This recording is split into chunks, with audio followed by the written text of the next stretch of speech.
నమస్కారం, నా పేరు బాలా. బీసీఎన్ న్యూస్ కి స్వాగతం. ముందుగా ముఖ్యాంశాలు. ప్రఖ్యాత ఇంజనీర్ డాక్టర్ కేఎల్ రావు వర్ధంతి సందర్భంగా ఆయన చిత్రపటానికి నివాళులు అర్పించిన మంత్రి నిమ్మల. దేశ ఇరిగేషన్ రంగంలో ఆయన సేవలు చిరస్మరణీయమని వ్యాఖ్య. పెంచిన పెట్రోల్ డీజిల్ ధరలు తగ్గించాలి. నర్సాపురం వైసీపీ కార్యాలయం నుండి సబ్ కలెక్టర్ కార్యాలయం వరకు ముదునూరి ప్రసాదరాజు ఆధ్వర్యంలో పాదయాత్ర. ప్రజా సమస్యల పరిష్కార వేదికలో అందిన అర్జీలను త్వరితగతిన పరిష్కరించండి. అధికారులకు పశ్చిమ గోదావరి జిల్లా ఇన్ఛార్జ్ కలెక్టర్ రాహుల్ కుమార్ రెడ్డి ఆదేశాలు. గూడూరులో కూరగాయల మార్కెట్ షాపుల సముదాయాన్ని ప్రారంభించిన ఎమ్మెల్యే సునీల్ కుమార్. పెండింగ్ లో ఉన్న అన్ని అభివృద్ధి పనులు పూర్తి చేస్తున్నామని వెల్లడి. దేశ ఇరిగేషన్ రంగంలో ప్రఖ్యాత ఇంజనీర్ డాక్టర్ కేఎల్ రావు సేవలు చిరస్మరణీయమని మంత్రి నిమ్మల రామానాయుడు అన్నారు. కేఎల్ రావు వర్ధంతి సందర్భంగా ఆయన చిత్రపటానికి నిమ్మల నివాళులు అర్పించారు. అమరావతిలో జరిగిన ఈ కార్యక్రమంలో irrigation special chief secretary Shashibhushan, ఈఎన్సీలు నరసింహమూర్తి, వరప్రసాద్, ఉన్నతాధికారులు పాల్గొన్నారు. ఈ సందర్భంగా మంత్రి నిమ్మల మాట్లాడుతూ హిరాకుడ్, శ్రీశైలం, సాగర్ ప్రాజెక్టుల రూపకల్పనలో కేఎల్ రావు ప్రధాన పాత్ర పోషించారని అన్నారు. దేశంలో 50 ఏళ్ల క్రితమే నదుల అనుసంధానం ప్రతిపాదించారని, అనుసంధానాన్ని నాడు వాజ్పేయి, నేడు ప్రధాని మోదీ, సీఎం చంద్రబాబు ముందుకు తీసుకువెళ్తున్నారని అన్నారు. మన తెలుగు బిడ్డ కేఎల్ రావు గారి వర్ధంతిని ఈరోజు మన ఇరిగేషన్ శాఖ ద్వారా సెక్రటరియట్లో ఆయనకి ఘనంగా నివాళులు అర్పించడం జరిగింది. కేఎల్ రావు గారు మనందరికీ కూడా ఒక స్ఫూర్తి, ఒక ఆదర్శనీయం. అందులో కూడా ముఖ్యంగా భారతదేశ చరిత్రను మార్చేటువంటి ఒక హీరాహుడ్ కానీ, ఒక నాగార్జున సాగర్ కానీ, ఒక శ్రీశైలం కానీ, ఇట్లా అత్యున్నతమైనటువంటి బహుళార్థక సాధక ప్రాజెక్టుల నిర్మాణంలో ముందుకు తీసుకెళ్ళినటువంటి కేఎల్ రావు గారు. అందులో కూడా ప్రత్యేకించి ఈరోజు మనందరం కూడా నదుల అనుసంధానం గురించి మాట్లాడుకుంటున్నాం.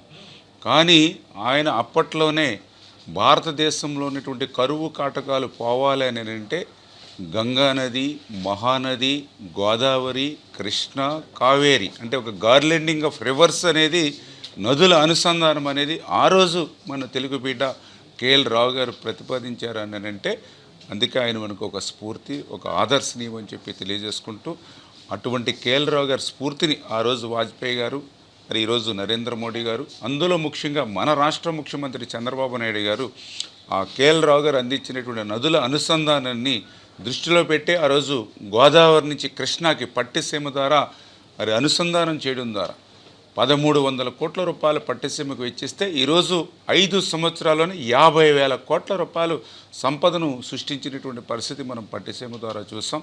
రేపు భవిష్యత్తులో కూడా ఈ యొక్క నదుల అనుసంధానాన్ని ముందుకు తీసుకెళ్లేటువంటి విధంగా, కేఎల్ రావు ఆశించినటువంటి విధంగా ముందుకు తీసుకెళ్లేటువంటి విధంగా మన రాష్ట్ర ముఖ్యమంత్రి చంద్రబాబు నాయుడు గారు కూడా మరి ముందుకెళ్తున్నారనే విషయాన్ని కూడా ఈ సందర్భంగా తెలియజేసుకుంటున్నాం.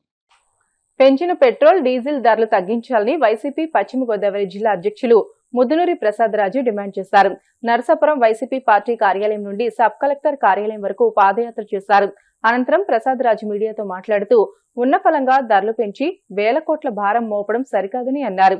కూటమికి అధికారం కట్టబెడితే పెట్రోల్, డీజిల్ ధరలు తగ్గిస్తామని ఊరూరా తిరిగి ప్రచారం చేసిన చంద్రబాబు ఆ పని చేయకపోగా ఇప్పుడు ధరలు పెంచి ప్రజలను మోసం చేశారని అన్నారు. ఎన్నికల మేనిఫెస్టోలోని పెట్రోల్, డీజిల్ పై ధరలను భారీగా తగ్గిస్తామని నమ్మబలికారని, తీరా అధికారంలోకి వచ్చాక ఆ విషయమే మర్చిపోయారని దుయ్యబట్టారు. రాష్ట్ర వ్యాప్తంగా వైఎస్ఆర్ పార్టీ అధ్యక్షులు జగన్మోహన్ రెడ్డి గారు పిలుపు మేరకు ప్రతి నియోజకవర్గంలోని ఈ రోజున పెట్రోల్, డీజిల్ ధరలు పెంపుకు నిరసనగా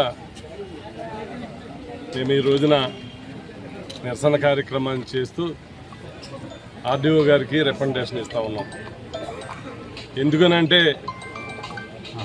ఈ రోజున ఎన్నికల ముందు ఎన్నో హామీలు ఇచ్చి ఒక సంక్షేమాన్ని, ఒక అభివృద్ధిని పక్కన పెట్టి గతంలో జగన్మోహన్ రెడ్డి గారు ఇచ్చినటువంటి సంక్షేమాన్ని కూడా ఇప్పుడు నిలుపుదల చేసి అన్ని విధాల ఈ ప్రజల మీద భారం మోపుతూ ఉన్నారు.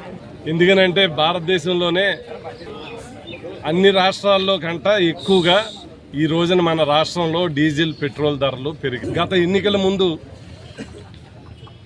ప్రచారాల్లో చంద్రబాబు నాయుడు గారు కానీ లోకేష్ గారు కానీ ఈ రాష్ట్రంలో డీజిల్ పెట్రోల్ ధరలు పెరిగిపోయినాయి, మేము అధికారంలోకి వస్తే వెనువెంటనే ఆ ధరలను తగ్గిస్తాము, పెట్రోల్ మీద రాష్ట్ర ప్రభుత్వం వేసేటువంటి రుసుము 50% వరకు తగ్గించి ప్రజలకి మేలు చేస్తామని చెప్పడం జరిగింది. తీరా చూస్తే ఈ రోజున పెట్రోల్కేమో 3.5, డీజిల్కేమో 3.5 పెంచి ఈరోజు సుమారు సంవత్సరానికి 1500 కోట్ల రూపాయలు భారాన్ని ఈ రాష్ట్ర ప్రజల మీద మోపడం జరుగుతూ ఉంది.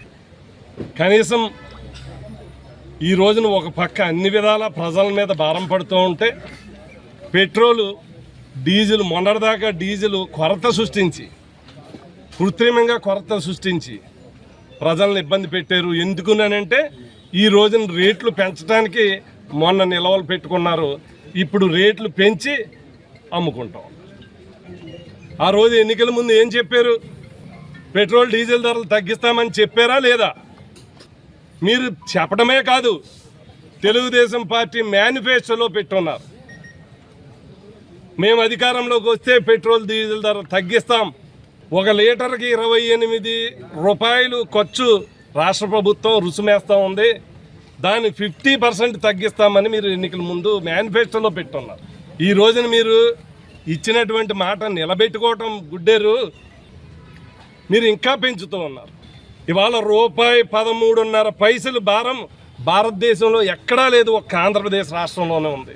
పక్క రాష్ట్రాలకి మన రాష్ట్రాలకి పోల్చుకుంటే ఇక ఆంధ్రప్రదేశ్లో పెట్రోల్ కొట్టించుకోకుండా పక్కన ఉన్నటువంటి ఒరిస్సా, తెలంగాణ, అలాగే కర్ణాటకకి వెళ్ళి పెట్రోలు డీజిల్ కొట్టించుకోవాల్సిన పరిస్థితి ఏర్పడే విధంగా ఈ ప్రభుత్వం చేస్తూ ఉంది. మీరు ఇచ్చిన మాట ఏంటి? మీరు ఏ రోజు పెంచుతున్న తీరేంటి?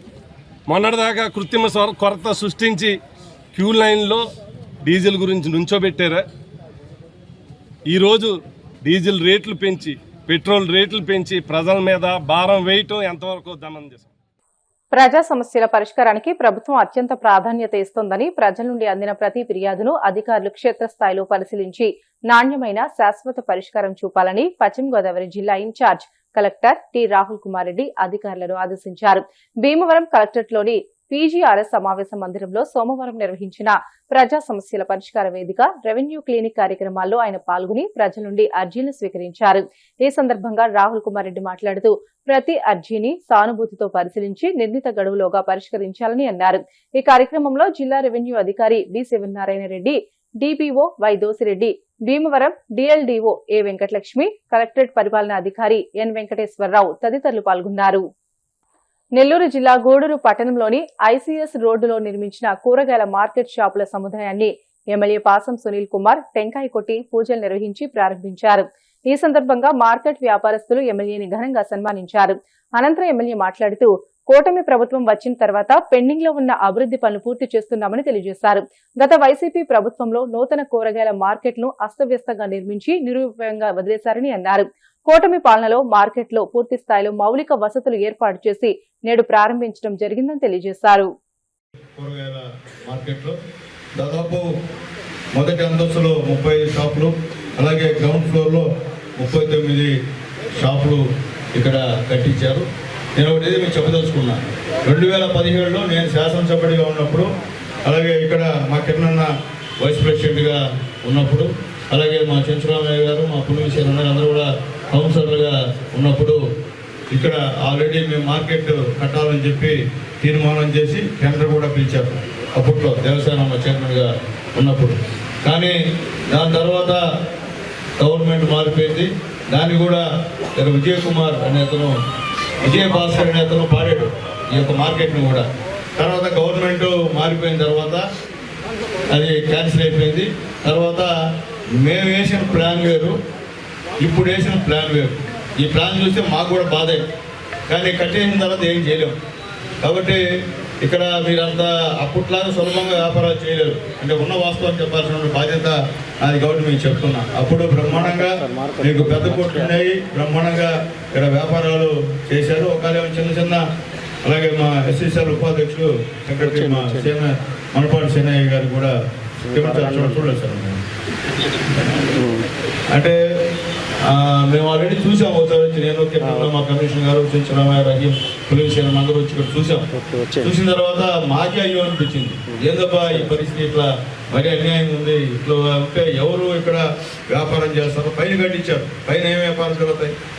అనవసరంగా పెట్టడం తప్ప ఏ వ్యాపారాలు జరిగేటువంటి కార్యక్రమం లేదు. అక్కడ ఇంకేం వ్యాపారాలు ఉన్నాయో అవి తర్వాత ఆలోచించి ఆ 39 కోట్లకు కూడా మేము 35 కోట్లకు కూడా దాన్ని టెండర్ పిలుస్తాం. దాంట్లో ఖచ్చితంగా ఎస్సీలకు కొన్ని కోట్లు, ఎస్టీలకు కొన్ని కోట్లు, బీసీలకి కొన్ని కోట్లు, పొదుపు మహిళలకి కొన్ని కోట్లు, అలాగే వికలాంగులకి కొన్ని కోట్లు, దాదాపు ఉన్న దాంట్లో 40% రిజర్వేషన్లు పోను, మిగిలినటివి మిగతా వాళ్ళకి ఇస్తామని చెప్పి కూడా మేము అందరూ కూడా తెలియజేస్తున్నాం. కింద ఇచ్చే పరిస్థితి కాదు. ఎందువల్లంటే ఎన్నో సంవత్సరాల నుంచి ఇక్కడ మీరు వ్యాపారం చేస్తున్నటువంటి స్థలం ఇది. మీరున్నారు ఇక్కడ, మీరంటే మీ నాన్నలు మీ తాతలు ఇక్కడ వ్యాపారం చేస్తున్నారు కాబట్టి 100 మంది ఎన్ని మాట్లాడినా, నేను మళ్ళీ చెప్తున్నా, 100 మంది 100 అడ్డంకులు మాట్లాడినా నేనైతే మాత్రం ఇక్కడ పుట్టినోని గూడులోని మీ స్థానికుడిని మీ అందరి సహాయంతో ఎమ్మెల్యే అయినాను. నేనైతే నా వాళ్ళకి అన్యాయం చేయను, నా గూడులో ఉన్న వాళ్ళకి అన్యాయం చేయను. బులెటిన్లో షార్ట్ బ్రేక్ తీసుకుందాం. Stay with us.